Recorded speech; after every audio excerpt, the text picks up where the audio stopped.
ذكر رحمة ربك عبده زكريا إذ إذ نادى ربه نداء خفيا قد رضي الله سورة محمد الله أحد الله الصمد। প্রিয় বন্ধুগণ, আফ্রিকার দেশ আরব মোমালিকে জন্মগ্রহণ করা একটি এমনই বাচ্চা যে পুরো দুনিয়াকে হয়রান করে দিয়েছে। এই বাচ্চাটি কোনো আম বাচ্চা নয়, বরং সে হাফেজে কোরআন। এই দুধ পান করা বাচ্চাটিকে আল্লাহ তাআলার কুদরতের কারিশমা বলে সকলে আখ্যায়িত করছেন।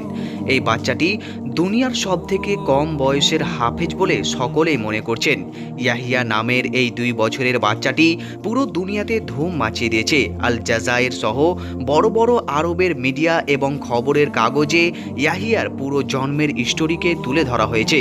যখন মানুষেরা তাকে কুরআনুল কারীমকে তেলাওয়াত করতে দেখেছিল, তখন তারা নিজেদের চোখকে বিশ্বাসই করতে পারছিল না। আল জাজাইরের একটি বড় মিডিয়া থেকে যখন রিপোর্ট করা হচ্ছিল, তখন যে তথ্যটি সামনে এসেছিল সেটি সকলকে হতবাক করে দিয়েছিল। দুধ পান করা এ বাচ্চার মায়ের কথা হলো, দুনিয়ার মধ্যে এটি এমনই এক বাচ্চা যে পুরো কুরআনুল কারীমের হাফেজ, আর এই অবস্থাতে এর 2 বছরও এখন সম্পূর্ণ পর্যন্ত হয়নি।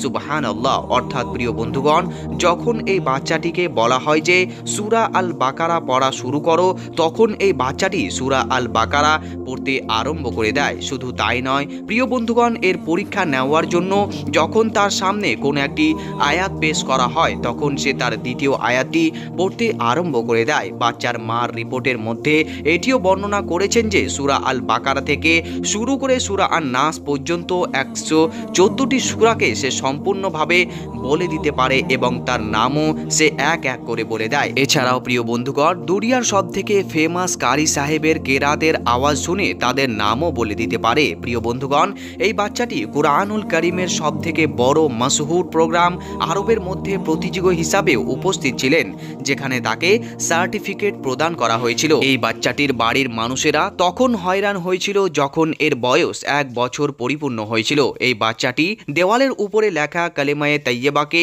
পড়তে আরম্ভ করে দিয়েছিল এবং সেই দিন সকলকে হতবাক এবং আশ্চর্য করে দিয়েছিল।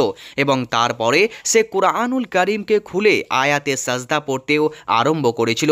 আস্তে আস্তে এই বাচ্চাটির সালাহিয়াত বৃদ্ধি পাচ্ছিল। কিছু কিছু মানুষ তো এটাও বলছে যে এই বাচ্চাটিকে কোনো জিন্নাত বা জিন তার বশে করে নিয়েছে এবং তারাই এর জুবানের মাধ্যমে কুরআনুল কারীমের তেলাওয়াত করছে। একথা শোনার পর ইয়াহিয়ার মাতা পিতা বড় বড় আলেমে দিন এবং বিদ্যমান মানুষের কাছে গিয়ে তার চিকিৎসা করায়। যখন আলেমে দিন তার সামনে কুরআনুল কারীমের কোনো তেলাওয়াত পড়ে ফু দিতে যায়, তো ইয়াহিয়াও সে কোরআনের আয়াত পড়ে তার সাথে পড়তে আরম্ভ করে দেয়। প্রিয় বন্ধুগণ, এটি দেখার পর সেই আলেমের দিনেরা বলেন যে এর ওপর কোনো জিন্নাতের প্রভাব নেই, বরং এটি একটি আল্লাহ তাআলার জিন্দা কুরআনুল কারীমের মুজিজা বা কারিশমা, যাকে আল্লাহ পাক রব্বুল আলামিন তার বুকের মধ্যে বা সিনার মধ্যে হেফাজত করে দিয়েছেন এবং কুরআনুল কারীমকে তার ভিতরে সমৃদ্ধ করে রেখেছেন। বন্ধুগণ, এই ভিডিওর ব্যাপারে আপনার কি মতামত অবশ্যই কমেন্ট বক্সে জানাতে ভুলবেন না। ভিডিওটি ভালো লাগলে অবশ্যই একটি লাইক করবেন, বন্ধুদেরকে বেশি বেশি শেয়ার করবেন, যাতে করে তারাও এই সুন্দর খবরটি দেখে নিজের ঈমানকে তাজা করতে পারে এবং কুরআনুল কারীমের